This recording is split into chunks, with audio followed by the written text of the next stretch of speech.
Et bonjour à tous, c'est Lodran. On se retrouve pour une nouvelle vidéo sur du jeu de rôle papier, contrairement du jeu vidéo classique. Deuxième vidéo pour la chaîne. On a fait l'Empire des Cerisiers il y a quelques temps, un jeu qui était tout nouveau, qui venait de sortir. Et donc on va aujourd'hui faire un jeu qui est sorti en nouvelle édition, donc édition 5, il y a quelques temps déjà, quelques mois, mais qui continue son petit chemin parce qu'il y a une saison 2 qui va sortir, donc avec une suite à cette édition 5, avec des nouveaux bouquins, des nouvelles campagnes, des nouvelles règles l'année prochaine, qui est en plein en ce moment dans la création. C'est un jeu que moi j'aime beaucoup, donc c'est un jeu qui est édité par Nemos. Les deux créateurs, Fabrice Lamidé et Frédéric Weil, ce sont eux qui ont créé le jeu il y a plus de 25 ans aujourd'hui. Il a eu plusieurs versions, plusieurs choses qui ont fait que le jeu a évolué. C'est un jeu avec un gros background, un gros univers. C'est un jeu contemporain, en tout cas dans sa primeur. Après, bien sûr, on peut toujours le jouer à toutes les époques, mais c'est un jeu contemporain de prime abord, et c'est un jeu ce qu'on peut appeler occulte, c'est-à-dire que c'est un jeu qui est basé sur le mysticisme, l'occultisme et tout ce qui est monde caché. C'est un jeu qui est très ancré dans la réalité, car, vous allez le voir, je vais vous le montrer, c'est un jeu qui va vraiment utiliser l'histoire que nous connaissons, l'histoire de notre monde, pour en fait créer des mystères, créer des choses à découvrir dans l'occultisme le plus profond terme. Donc on va commencer sans plus tarder par le livre qui s'appelle Quintessence, le livre qui donne tout l'univers et le background du jeu de base. Qu'est-ce qu'on joue dans Néphilim? Dans Néphilim, on va jouer des personnages qui sont multimillénaires, qui ont en fait des vécus pendant des siècles et des siècles, et qui en fait se retrouvent incarnés à diverses époques pour accomplir une sorte d'ascension vers un état mythique qui du coup leur permettrait de retrouver une certaine puissance qu'ils ont perdue. Je vais le détailler bien entendu. C'est un jeu qui est très riche en texte, riche en histoire. Et d'ailleurs, ce que je vous présente, c'est ça, un premier. C'est le premier truc qu'on trouve dans le bouquin. C'est en fait tout ce que vous allez pouvoir incarner comme archétypes qui vont constituer votre personnage. Je commence tout de suite par le personnage, contrairement à l'Empire où j'ai commencé par l'univers, mais le personnage dans Néphilim, c'est vraiment la base du jeu. C'est-à-dire que, en tout cas pour moi personnellement, je trouve que le personnage, c'est vraiment ça qui fait, après que tous les mystères autour vont se raccrocher, mais le personnage, il y a une telle création sur le personnage, une telle réflexion qu'on doit avoir sur son personnage, que vraiment le personnage il est mis en avant, il est mis au centre du jeu. Je reviendrai sur tous ces trucs là, mais en tout cas vous voyez, on part sur des choses qui sont très mythiques pour nous, en tout cas humains du monde de notre monde. La chute de l'Atlantide, les déluges, les Minos, vous voyez, il y a la chute de Troie. Bref, ce sont des choses comme ça qui vous permettent de créer votre personnage. D'ailleurs, on a la suite qui est à la page de la fin, car en fait, vous avez vraiment un très grand choix de création, et j'y reviendrai quand on parlera du personnage, de ce que vous pouvez incarner comme Néphilim. Donc, qu'est-ce que c'est que l'histoire des Néphilim? Les Néphilim, ce sont des êtres magiques qui ont vécu en fait dans un autre temps, et pour le coup ils ont repris le mythe de l'Atlantide. Donc l'Atlantide est en fait le monde des Néphilim. Les Néphilim, ce sont des êtres magiques qui sont de pure énergie, ce ne sont pas des êtres de chair et de sang, mais on va trouver dans ces êtres une constitution à base de 5 éléments. Les éléments classiques que vous pouvez imaginer, l'eau, le feu, la terre et l'air, et il y a un élément supplémentaire qui a été rajouté, qui est la lune. Et en fait, ces 5 éléments sont la part constitutive des Néphilim. Ces Néphilim, à l'époque de l'Atlantide, étaient en fait des êtres qui étaient en... Attendez, je vais vous montrer un peu des choses sur le truc. Qui étaient en fait des êtres qui étaient dédiés à étudier, à l'étude, au monde magique, à la recherche de la plénitude. Bref, c'était beaucoup on était dans un monde qui est très mystique, magique. À ce moment-là, d'ailleurs, les Néphilim sont les seuls êtres vivants si on peut, qui sont sur la planète. Hop, attendez, je vais vous montrer une petite page. Donc là, vous voyez, on retrouve dans le bouquin toute l'intro de ce que sont les Néphilim, pourquoi ils sont ce qu'ils sont. Donc, je vais revenir un petit peu sur ce que je disais. Les Néphilim, ce sont des êtres qui étaient à la base des êtres magiques, de pure magie. Je vous passe les détails, il y a beaucoup de termes. C'est un jeu qui a beaucoup de termes. Les Néphilim ne s'appelaient pas les Néphilim avant, mais je vous le passe. Il y a des Néphilim un peu différents. C'est vraiment très complexe. Je ne vais pas vous rentrer dans les détails de tout, parce que sinon, je vais vous perdre. Et c'est pas le but. Le but, c'est de vous donner envie d'incarner en fait un Néphilim. Et donc, pour incarner un Néphilim, je vous explique ce que c'est. Et donc, un Néphilim, ce sont avant des êtres magiques multi-éléments. Et il va y avoir ce qu'on appelle la chute dans le jeu. La chute, c'est un événement qui va se passer à l'époque de l'Atlantide, où une météorite va s'écraser sur l'Atlantide et va en fait détruire l'Atlantide. Et cette météorite aura pour effet de rompre l'unité que les Néphilim ont en eux au niveau des 5 éléments, et les répartir en fait élément par élément, si je puis dire. C'est-à-dire que les Néphilim ne vont plus être constitués de 5 éléments à égale valeur, mais vont être constitués de 5 éléments avec des valeurs différentes qui du coup leur donneront un élément majeur. Alors c'est un peu le cas quand ils sont avant, mais c'est renforcé avec le côté Néphilim. Mais la part la plus importante, c'est qu'à partir du moment où la chute arrive, où la météorite d'Orichalque, je sais qu'on en avait parlé du mot Orichalque, donc la météorite d'Orichalque tombe sur Terre, les Néphilim ne peuvent plus vivre en être éthérés totalement. Ils sont obligés de s'incarner dans des humains.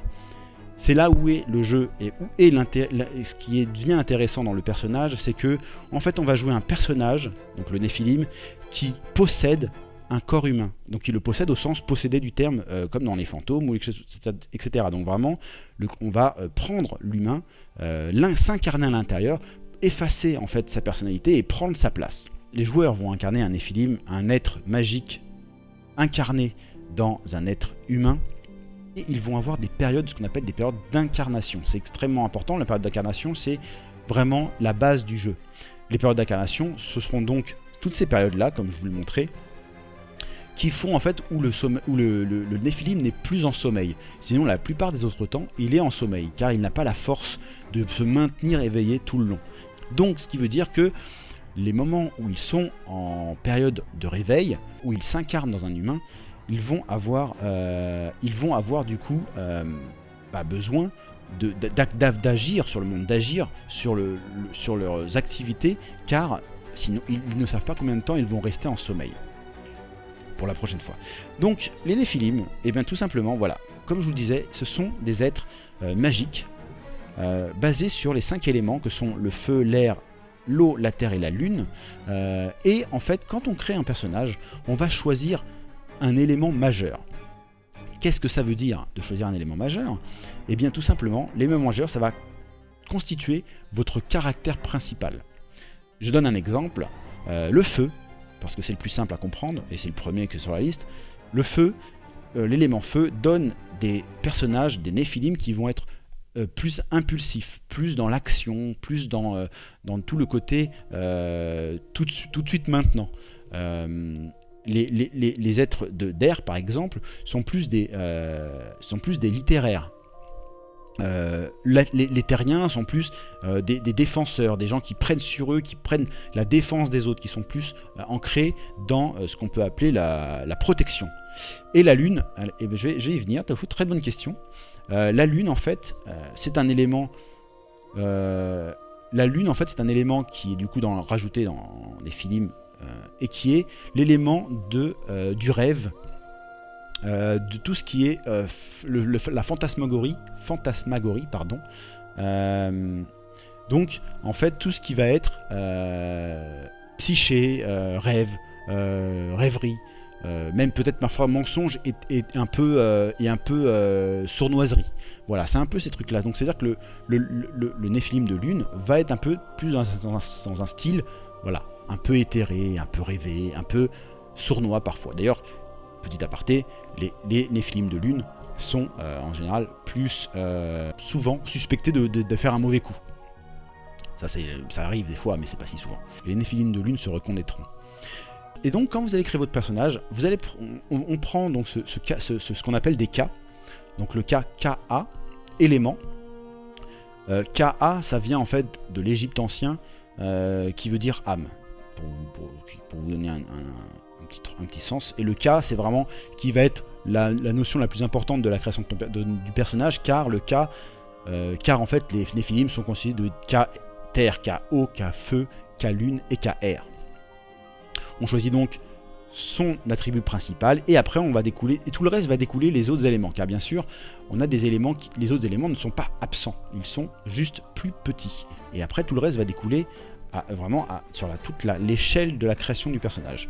Par exemple, donc là où vous voyez, comme vous voyez dans le bouquin, on décrit en fait quels sont les différents styles d'éléments. Qu'est-ce que vous allez devenir en fait, qu'est-ce que vous allez faire quand vous allez être dans un élément, tel ou tel élément.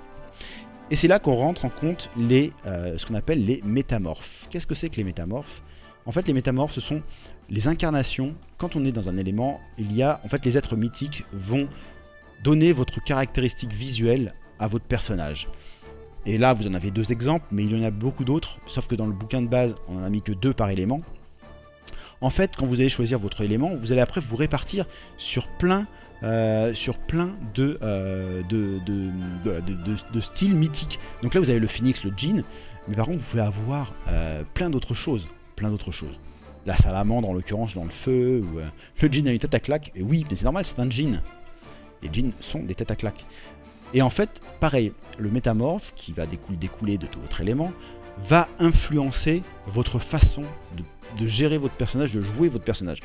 Le djinn, ce sont vraiment les vrais impétueux, les vrais impulsifs, un peu tête à claque, comme tu peux le dire, Garoget, c'est vrai, un peu vraiment à foncer dans le tas, être un peu foufou, vraiment comme le feu qui brûle vivement, qui est fort.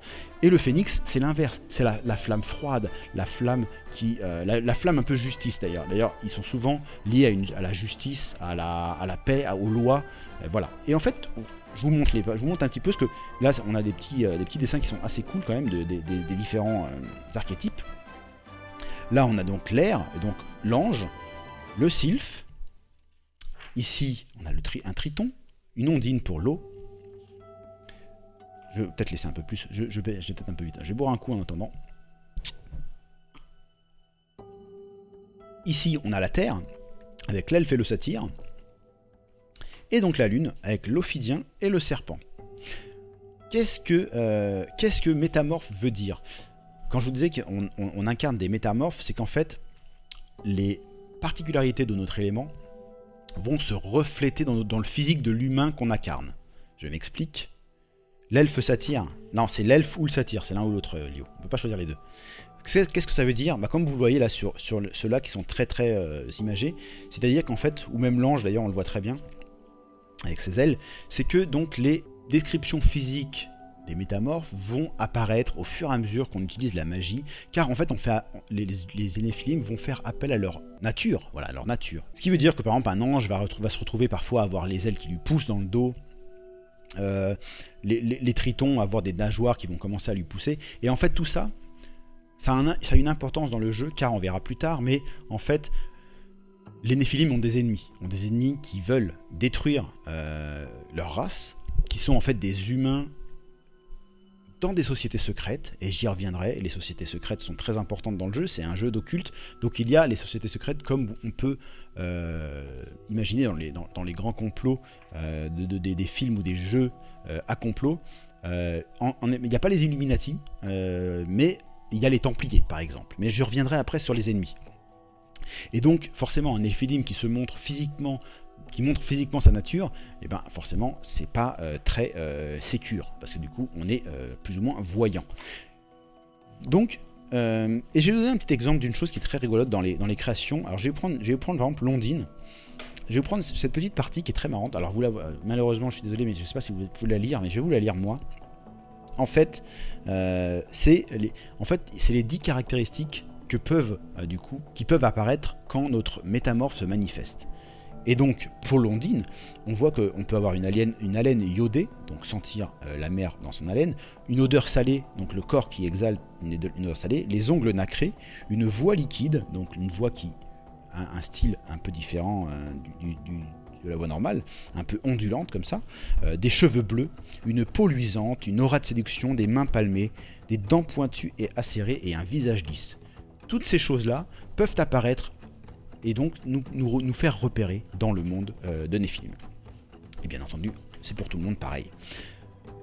Les personnages, une fois qu'on a choisi donc notre personnage et notre métamorphe, c'est là qu'on va rentrer, on va rentrer sur la partie la plus grosse de la création du personnage, les incarnations.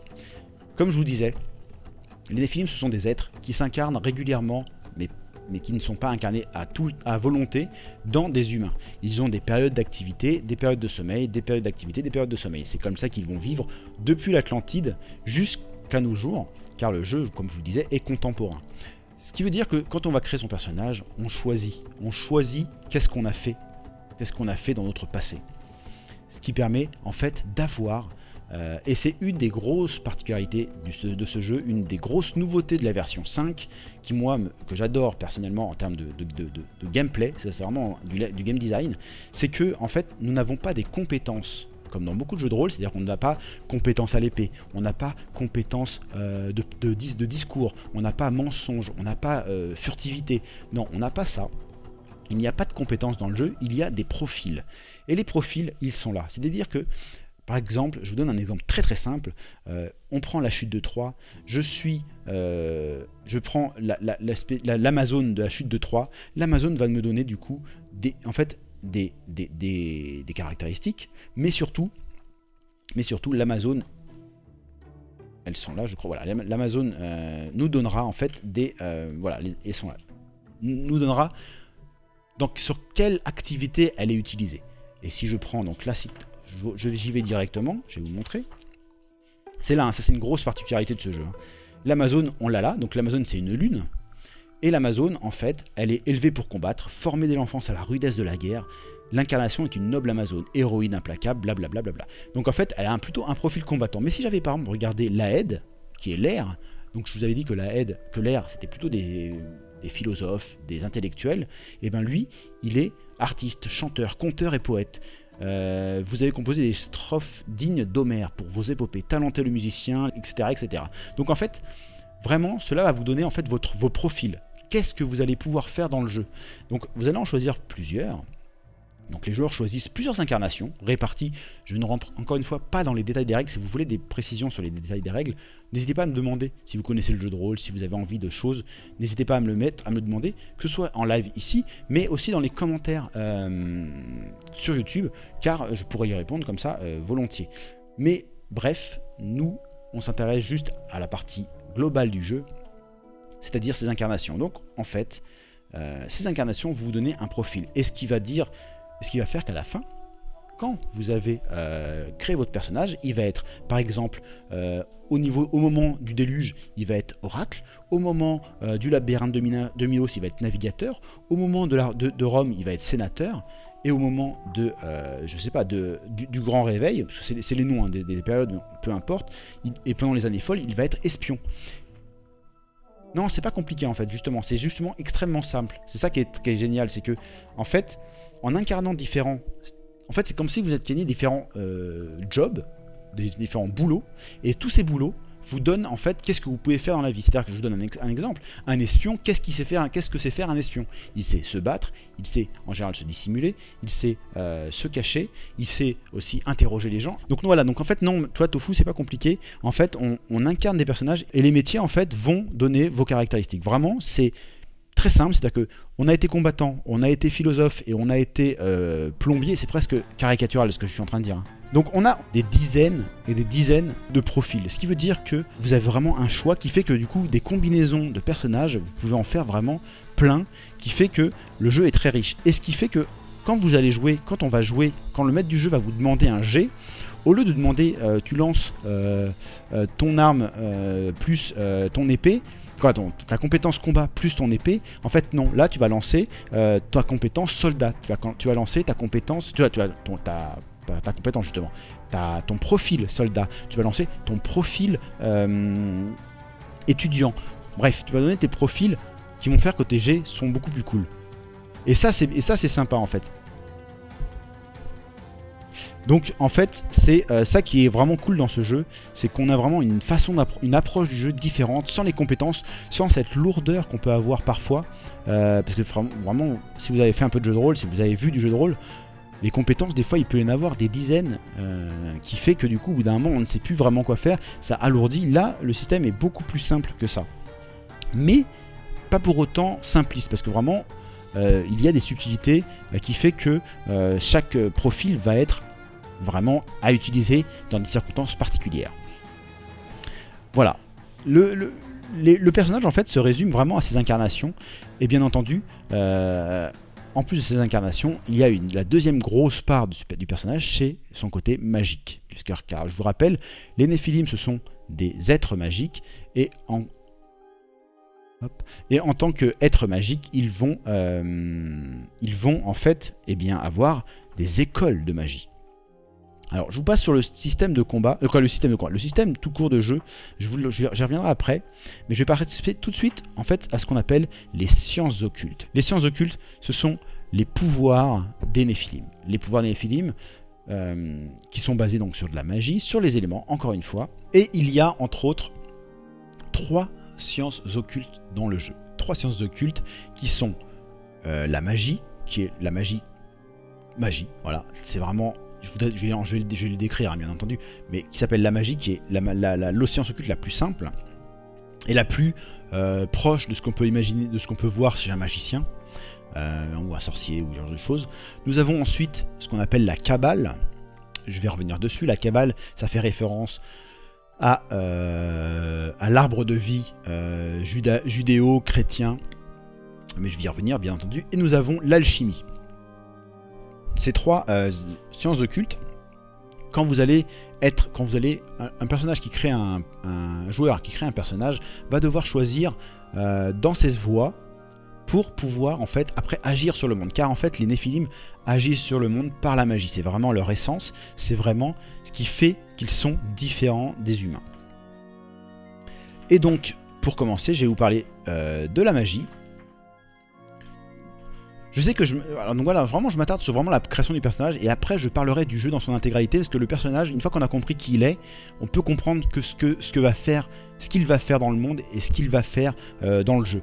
Je m'attarde ni sur les règles particulièrement, à moins que vous ayez des questions comme je vous le disais, mais je ne veux pas rentrer dans les détails des questions, c'est pas forcément le but de ces vidéos à chaque fois, parce que je pense que ce n'est pas forcément le plus intéressant quand on n'est pas des spécialistes ou des joueurs avertis, et que du coup pour vous c'est pas très intéressant, même si vous avez des questions, bien évidemment j'y réponds. Mais je vais vous présenter un monde, un univers, des histoires, des personnages qu'on incarne. C'est ça en fait qui m'intéresse moi dans le jeu de rôle, à montrer en fait aux gens. Donc la première science occulte que les Néphilim peuvent utiliser, c'est la magie. La magie, c'est la science occulte la plus ancienne, la plus proche des éléments que les Néphilim utilisent. Et en fait, comme la petite blague qui est marquée ici, abracadabra. Donc vous voyez, hein, il y a beaucoup de jeux comme ça, un peu sur les mots, hein, dans les scénarios, je veux dire, d'énigmes à retourner, à contourner, bref. Ce petit jeu de mots qui est rigolo, en fait c'est vraiment ça, c'est-à-dire qu'en fait la magie, c'est de la magie, c'est-à-dire qu'on lance des sorts en invoquant la puissance des éléments, et ils ont des effets très différents, très variés, selon l'élément bien entendu, mais aussi selon le Néphilim. Et donc je vais vous donner des exemples, les sorts, je vais vous donner des exemples, vous voyez c'est réparti comme ça, c'est vraiment très très bien fait sur le bouquin, c'est-à-dire qu'en fait on a des sorts avec toute la façon de le lancer, sa durée, sa façon d'être utilisé, et ils sont ensuite après lancés comme ça. Je vais vous donner un exemple. Par exemple, si on prend un sort, je sais que la lune a intéressé Tofu, donc je vais faire un sort de lune. Donc le son lunaire, le son permet la création d'un ensemble de bruits sur une durée n'excédant pas 1 minute. L'intensité de son produit peut monter jusqu'à l'équivalent d'une sonnerie de téléphone. La source est choisie par le mage et le son de diffusion normal en fonction du lieu. Voilà, par exemple, c'est un sort de basse magie, comme vous voyez, il y a plusieurs niveaux de magie, et en fait, ce sont des magies qui agissent directement dans l'univers. ce sont de la magie instantanée, ça se lance comme on peut l'imaginer, on peut le voir dans tous les trucs de magie, c'est-à-dire que ce soit dans Harry Potter ou je ne sais, j'ai pas d'autres idées là dans la tête, mais ou Donjon et Dragon d'ailleurs, hein, c'est un peu de la même façon. La magie pure et brute, on lance le sort, on le dit à haute voix, il se lance instantanément, et voilà, et il a des effets. Évidemment, les sorts sont liés aux éléments, les 5 éléments que je vous ai décrits au tout début, et les Néphilim vont privilégier les éléments dans lesquels ils sont les plus forts. Bien évidemment, un Néphilim de feu sera plus à même de lancer des sorts de feu et des sorts, alors attendez, je vais vous montrer d'ailleurs, et des sorts des éléments qui sont pas très loin du feu, c'est-à-dire, hop, je vais vous montrer la fiche de personnage, elle est où? Elle est là. Attendez, hop, je vais vous montrer ça plus simple. Voilà, voilà. Donc en fait, on voit ici les différents éléments. Donc le feu a pour ami, cas adjacent le terre et l'air, et les cas opposés sont l'eau et la lune. Donc évidemment, le feu va avoir plus de mal à lancer de la lune, et la lune va avoir plus de mal à lancer du feu. Mais par contre, l'air et la terre, ça ira plus ou moins. Voilà, et donc du coup, quand on choisit ces sorts, quand on est joueur et qu'on choisit ce sort, il faut faire très attention à ça, bien évidemment, car les difficultés peuvent parfois vraiment être insurmontables si on commence par des sorts qui ne sont pas du tout de notre élément. Donc la magie, elle est vraiment très basique, c'est vraiment hyper simple, et vraiment les effets peuvent être très variés. C'est-à-dire quand vous avez autant des magies qui peuvent des magies qui peuvent être vraiment des magies offensives, d'attaque, de combat, mais le combat en fait n'est pas la partie la plus importante du jeu du Néphilim. Néphilim, c'est pas un jeu où le combat, où en fait c'est pas Donjons et Dragons, c'est pas un jeu de combat, c'est un jeu d'enquête, vraiment d'enquête. Et donc, ce qui veut dire que du coup les Néphilim sont en fait surtout des enquêteurs occultes. Ils vont affronter des ennemis de temps en temps, mais ce n'est pas le plus important, car je vous rappelle que les Néphilim vivent en secret en fait dans le monde. Hein. Dans le monde dans lequel ils vivent, ils sont secrets. Et forcément, quand on est secret, on ne peut pas faire de la magie en lançant des boules de feu qui, du coup, nous révéleraient au monde entier. La magie, c'est la première science occulte. La deuxième, c'est la Kabbale. La magie, il n'y a pas grand chose à en dire parce qu'elle est assez simple à comprendre. Assez simple à appréhender.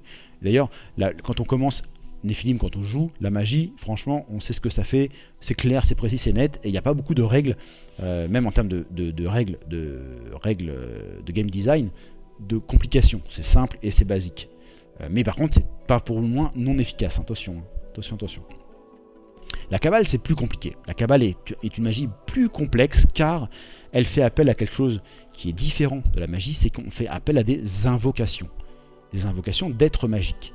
Car, je ne sais pas si vous le savez, hop, je vais vous mettre là, ça, je ne sais pas si vous connaissez ça, l'arbre de Kabbale, dans la religion judaïque, oui, judaïque, c'est ça, juive, vous avez en fait cette notion, d'arbre de vie. C'est un arbre en fait qui dispose de mondes, donc ces petites sphères, qui sont en fait des mondes qui ont leurs règles, leur état d'esprit, et qui fait que en fait on doit parcourir ce chemin pour atteindre une sorte de sagesse. L'arbre de Kabbale va être utilisé en sorte que chaque petite bulle, chaque petit monde est un vrai monde parallèle et qui en fait possède sa propre vie, sa propre communauté de gens qui y vivent, d'êtres magiques, et en fait le kabbaliste va avoir comme pouvoir d'invoquer ces personnages, ces personnes d'autres mondes, pour lui venir en aide et lui conférer leur pouvoir. C'est une magie donc qui est beaucoup moins permissive que la magie pure, cette science occulte, pas la magie. Faut pas que les mots, des fois, il y a beaucoup de mots, hein, c'est vraiment très... Il y a beaucoup d'échelles de mots. Je suis désolé si des fois je fais des amalgames, parce que avec l'habitude, reprenez-moi, ça sera pas de problème. Ils vont donc faire appel à des êtres qui vont leur donner des pouvoirs. Et ces êtres, je vais vous montrer tout de suite à quoi ressemblent les sorts. Pareil, il y a beaucoup de règles, hein, tout ça, mais ces êtres, vous voyez, ils ont toujours des noms. Alors ça, c'est la particularité de ce jeu. Les invocations ont des noms toujours très écrites. Par exemple, celui-ci, ceux qui murmurent, les esprits de la forêt de basalte. Ce sont toujours un petit peu des trucs très poétiques. Ceux qui mâchent dans les profondeurs. L'esprit de cauchemar effluve du fleuve du désir. On va invoquer des êtres magiques qui vont du coup nous aider. Et en fait, on enchaîne comme ça dans les différents mondes. Et pareil, les éléments sont toujours présents, la lune, l'air, le feu, la terre, l'eau, vont pareil donner des effets différents selon les êtres. Et la petite particularité de la Kabbale, c'est que les mondes, en fait, les êtres issus des mondes vont tous avoir une personnalité propre. C'est-à-dire que les mondes sont en fait des lieux de philosophiquement très marqués. Je vais vous donner l'exemple de ce que je vous écris, je vous raconte. Voilà, par exemple, je vais prendre celui-ci. Donc Tiferet, donc les noms donc ouais, vous voyez, Tiferet, Netzach, ce sont que des noms un peu comme ça hébraïques, Od, mais pour vous donner Tiferet, un exemple de ce que c'est, Tiferet et la Séphira. Alors la Séphira, c'est le nom qu'on donne à ces mondes, la Séphira des Séphirotes. Je sais que ça peut faire une référence pour ceux qui connaissent Final Fantasy, Séphira, Séphirote, bref.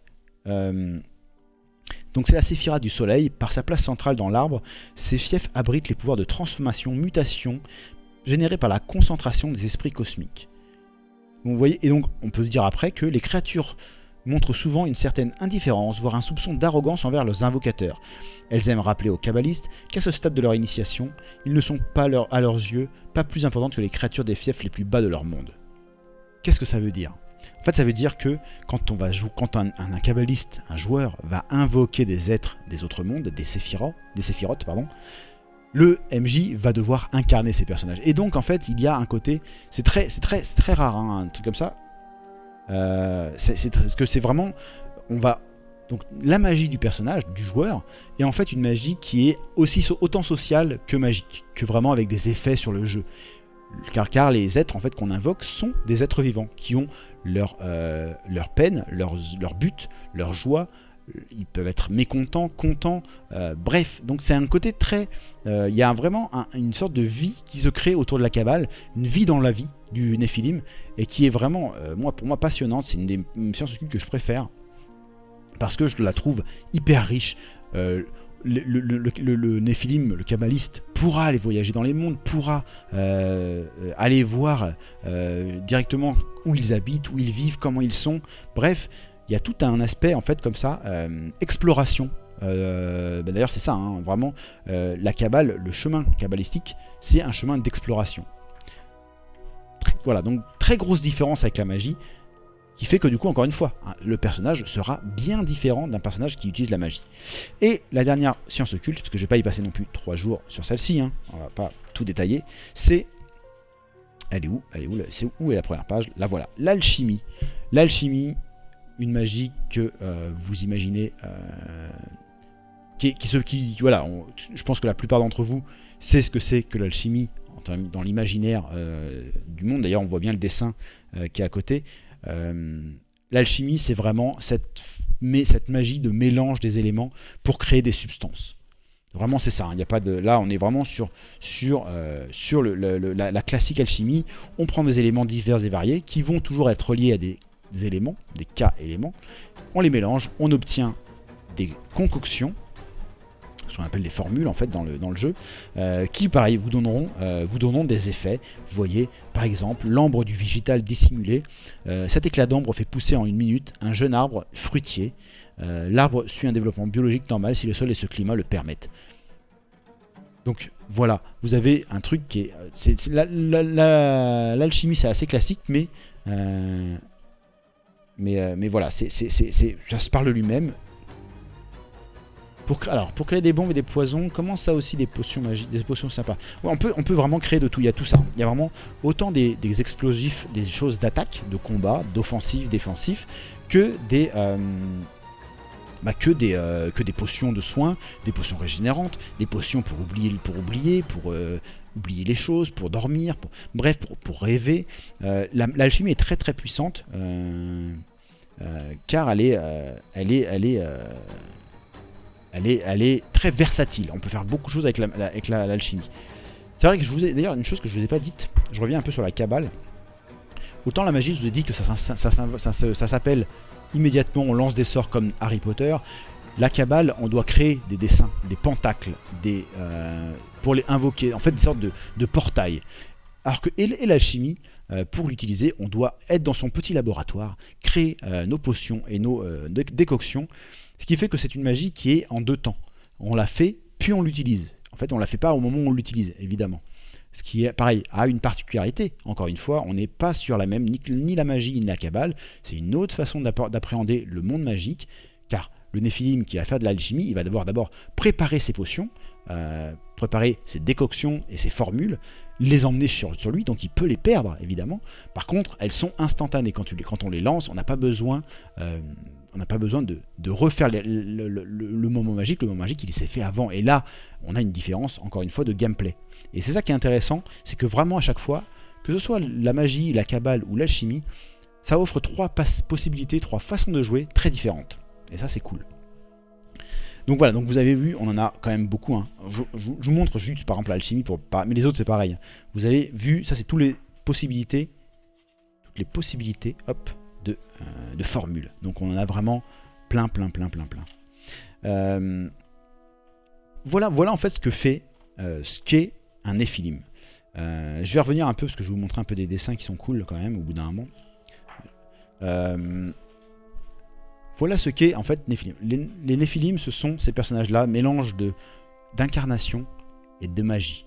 On incarne un être élémentaire avec un élément dominant qui donnera notre impulsion, notre nature et notre caractère. On a une magie qui nous fait agir sur le monde de différentes manières et on part dans un monde contemporain, donc en l'occurrence dans le monde de 2020,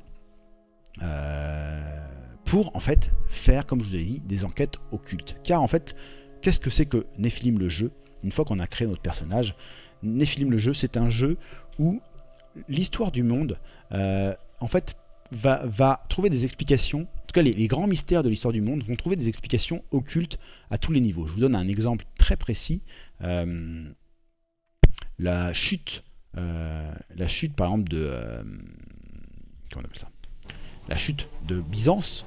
En fait, ce n'est pas juste une histoire de conquête de territoire, ce n'est pas juste une histoire de guerre sainte liée à ça, mais c'est une histoire qui est beaucoup plus entrée dans l'occultisme, avec des artefacts magiques, avec des êtres magiques qui ont besoin de récupérer des forces qui étaient en présence dans la ville.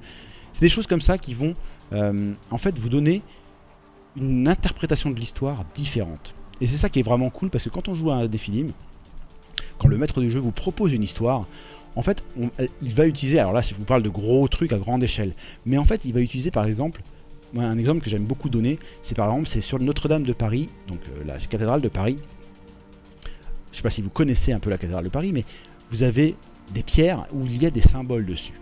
Et ces symboles, en fait, un truc qui est très bête, c'est qu'on peut les utiliser pour dire qu'en fait, ces symboles ne sont pas juste les signes des architectes ou des fabricants des pierres, des sculpteurs de pierre, mais en fait des signes magiques. Et c'est ça qui est intéressant. C'est qu'on utilise vraiment des vrais faits, des vrais moments d'histoire pour créer du mysticisme, créer de l'occultisme et créer en fait une histoire qu'on appelle l'histoire invisible, qui va en fait nous permettre de revoir le monde dans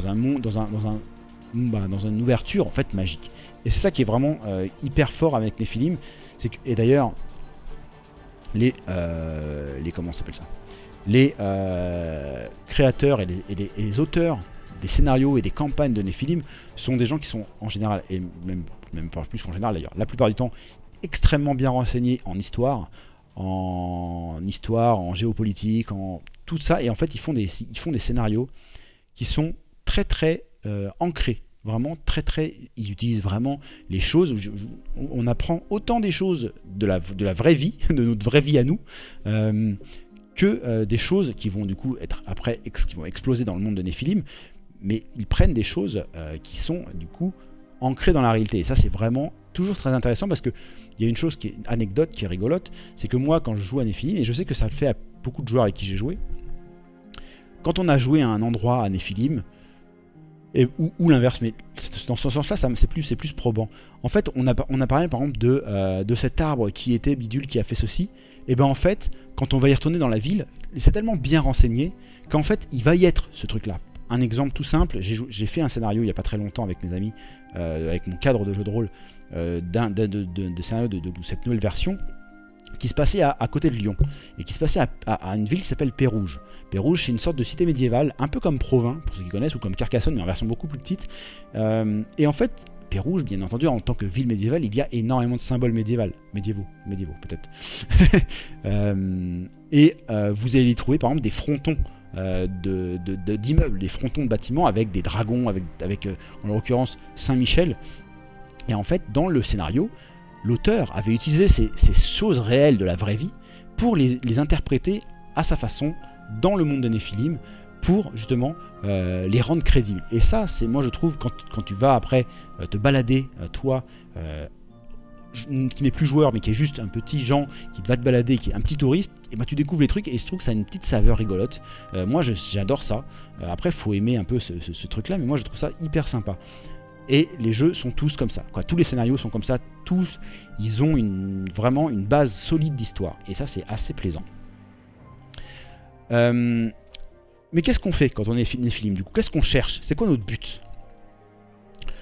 Le but de tous les Néphilim, et je vais sûrement conclure par ça la grosse présentation de Néphilim, les Néphilim en fait sont des êtres qui veulent redevenir ce qu'ils étaient avant. C'est-à-dire avant la chute. Ils veulent redevenir des êtres de pure magie, de pur esprit, pour atteindre ce qu'on appelle dans le jeu l'Agartha, qui est en fait l'état la plus pure possible, et qui du coup leur demande énormément de travail, de recherche, travail magique sur eux-mêmes. Bref, ils veulent se rapprocher en fait de leurs êtres qu'ils étaient avant. Car en effet, je vous avais dit qu'ils ont eu la chute et du coup, ils sont corrompus, entre guillemets. Mais bien entendu, à l'époque de la chute, les Néphilim avaient mis en esclavage les humains. Je ne vous l'avais pas dit ça, mais c'est normal, je voulais le dire maintenant. Et en fait, ces humains se sont petit à petit rebellés et ont créé en fait alors les humains, pas tous, bien entendu, mais des sociétés secrètes, on y vient. Et ces sociétés secrètes ont chacun pour but, en gros, de contrecarrer les plans des Néphilim. Bien sûr, il y en a qui ont chacun leur but, elles ont chacun leur but. Mais par exemple, pour prendre la plus grosse et la plus connue, qui sont les Templiers, ils ont pour but d'éradiquer tout simplement les Néphilim. Ils ne veulent pas que les Néphilim vivent à leur côté. Donc, leur but, c'est de les chasser.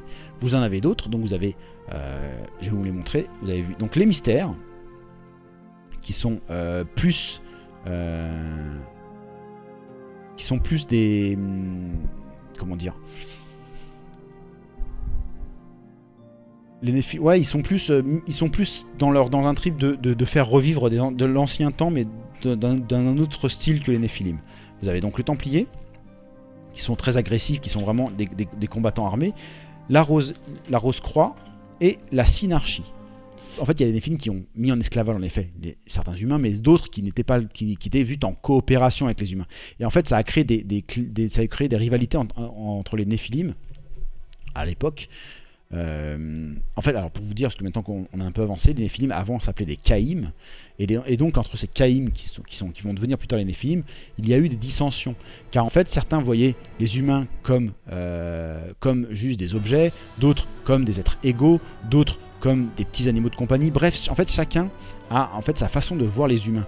Et aujourd'hui, en fait, quand on incarne un Néphilim, justement, il y a une part de vous imaginez que c'est un peu comme des elfes, en fait, un peu, hein. C'est-à-dire que on peut être Néphilim, aimer les humains, mais on peut aussi juste voir que ils sont juste utiles à quelque chose. Il y a comme ça, c'est pour ça que je vous disais qu'ils sont pas ni blancs ni noirs. En fait, ils sont gris parce qu'ils sont vraiment, ils font leur vie par rapport à leurs besoins, et ils peuvent autant détester les humains que les adorer et les mettre, voire sur un piédestal, voire à égalité avec eux. Donc c'est là en fait où ça devient intéressant, car les Néphilim, même entre eux, ils peuvent être d'accord.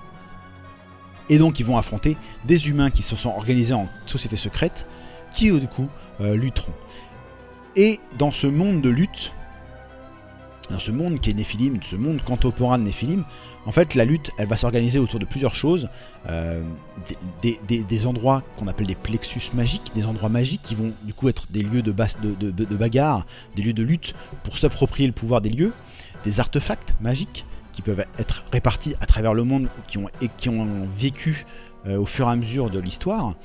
Et vous avez aussi les mondes astrales, qui sont en fait, alors je dis ça comme ça pour pas vous embêter avec les noms, les termes du jeu, qui sont en fait aussi des lieux de lutte. Bref, les Néphilim et les compagnies et les sociétés secrètes, ce qu'on appelle les arcanes mineurs, vont en fait s'entrechoquer régulièrement pour en fait la lutte ésotérique et magique du monde. Bien sûr, chacun a ses plans. Et c'est là où j'en viens aux différents clans. Alors je vais vous montrer un petit peu d'images. C'est vrai que je vous ai pas trop montré encore les images, mais le bouquin, il est vraiment hyper cool. Très très joli. Vous voyez, hein, je sais pas si vous l'avez vu depuis tout à l'heure quand je le passe. J'essaie de trouver des petits dessins sympas. Donc, vous voyez, on a là, donc là c'est vraiment des Néphilim classiques. On a aussi beaucoup de ce genre d'images. C'est-à-dire des images un peu historico-classiques.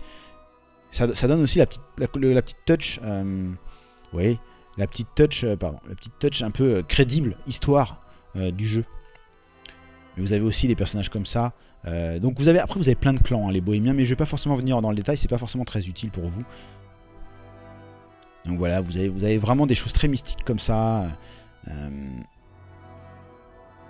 Voilà, donc les dessins sont assez bien. Ils sont...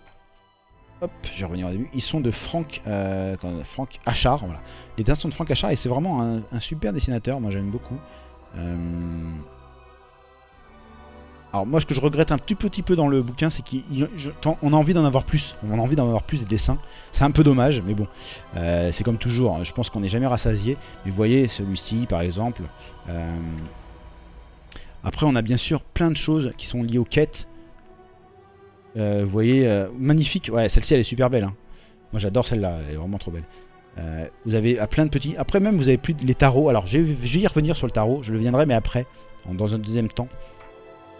Attendez, est-ce qu'on trouve d'autres petits dessins sympathiques?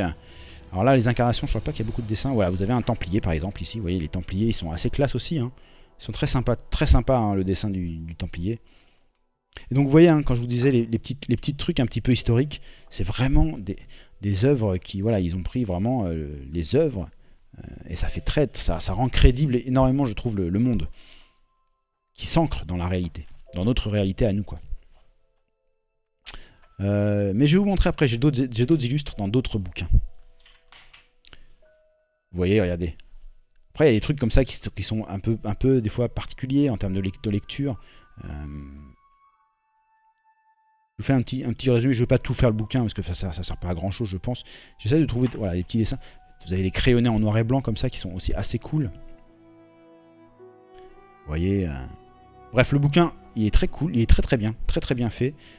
Et puis vous avez des trucs un peu comme ça. Moi j'aime beaucoup les dessins un peu abstraits. C'est abstrait à moitié, mais voilà. Et vous avez donc un bouquin qui fait voilà, 300 pages et qui est vraiment très complet. Comme tu disais, Tofu, c'est vraiment... Et donc avec ça, vous pouvez jouer en fait. Vous pouvez jouer tout de suite au jeu de base. C'est un Néphilim. Ça vous suffit pour jouer. C'est-à-dire que vous avez ça. Hop, il est là. Et vous pouvez jouer tout de suite, car en fait, le maître du jeu a de quoi faire pour tout de suite jouer. Il y a... je sais plus, est-ce qu'il y a un scénar dans celui-là? Je me rappelle même plus. Je crois qu'il y a un scénar dans celui-ci. Non, il n'y a pas de scénar dans celui-là. Il n'y a pas de scénario, ça c'est dommage. Non, il n'y a pas de scénario, parce que après il y a beaucoup de choses à côté, c'est pour ça. Donc voilà, le jeu est vraiment un jeu qui est vraiment passionnant. Parce que, en fait, c'est un jeu qui englobe énormément de choses et qui vous fait vraiment voyager, même des fois à côté de chez vous. Et c'est ça qui est vraiment cool, c'est-à-dire que parfois, alors souvent parce qu'on connaît aussi notre lieu, souvent les maîtres du jeu, de ce genre de jeu, dans un premier temps, jouent dans leur région. Moi je sais que beaucoup de fois, j'ai joué dans ma région parce qu'en fait je connais les lieux et du coup j'essayais de mettre des petits trucs magiques dans ma région. Donc du coup mes amis qui étaient dans la même région que moi, bah, voyaient le truc et disaient « Ah mais oui, mais c'est ce truc, mais je l'avais jamais vu ». Et il y a un petit côté un peu comme ça, drôle, amusant de trouver les détails. Et en fait ça fait qu'on devient très observateur du monde qui nous entoure parce que c'est un jeu qui nous pousse à regarder ce qu'il y a autour de nous. Moi j'aime beaucoup ça, c'est vraiment un truc que j'adore. C'est comme ça que moi je le vis ce jeu. Voilà, c'est vraiment comme ça que je le vis. Et je sais que beaucoup de gens le vivent comme ça aussi. C'est un jeu donc du coup qui d'ailleurs, je ne l'ai pas dit, mais il est... alors moi je l'ai eu par un Kickstarter, donc par un participatif, mais il est en vente dans les librairies. Alors en ce moment malheureusement, mais vous pouvez le commander sur internet, mais il est en vente. Alors il n'y a pas tous les suppléments que moi j'ai par exemple, mais le bouquin de base il est en vente, il existe, je sais pas combien il est dans le commerce, 55, voilà 55 € le bouquin, mais c'est souvent le prix des jeux de rôle. Je vous donne le prix parce que peut-être que c'est intéressant pour certains. Vous voyez, par exemple, je vous ai pas vu ce mon 13 dessin qui est hyper classe aussi.